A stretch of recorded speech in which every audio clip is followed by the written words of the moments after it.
15 મહિના પછી યુદ્ધ ટકશે। ઇઝરાયલ હમાસ કઈ શરતો પર સહમત થયા? ગાઝા પટ્ટીમાં ઇઝરાયલ અને હમાસની વચ્ચે ચાલુ યુદ્ધ હવે રોકાઈ શકે છે।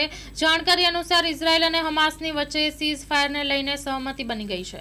બુધવારે સીઝ ફાયર કરાર થવાની જાહેરાતની સાથે જ ગાઝામાં 15 મહિનાથી ચાલુ વિનાશકારી યુદ્ધ હવે ખતમ થઈ શકે છે।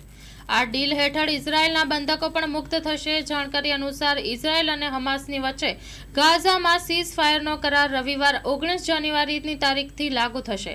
કતારની રાજધાની દોહામાં આને લઈને ઘણા અઠવાડિયાથી ચર્ચા કરવામાં આવી રહી હતી। બુધવારની રાત્રે આ કરારની જાહેરાત કરવામાં આવી છે। ઇઝરાયલના વડાપ્રધાન બેન્જામિન નેતન્યાહુના કાર્યાલયે કહ્યું છે કે મને આશા છે કે કરારના વિગતોને ટૂંક સમયમાં અંતિમ રૂપ આપવામાં આવશે।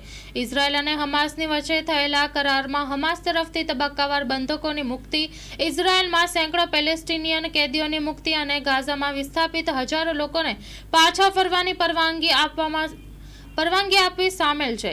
કરાર હેઠળ ગાઝા વિસ્તારમાં અત્યંત જરૂરી માનવીય મદદ પણ પહોંચાડવામાં આવશે।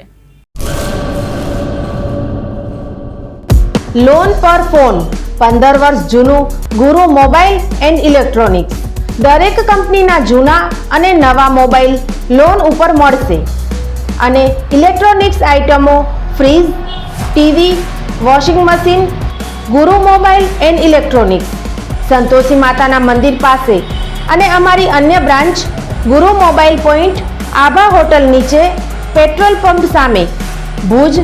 તો મેળવો લોન પે ફોન અને તમામ ઇલેક્ટ્રોનિક્સ એપ્લાયન્સીસ।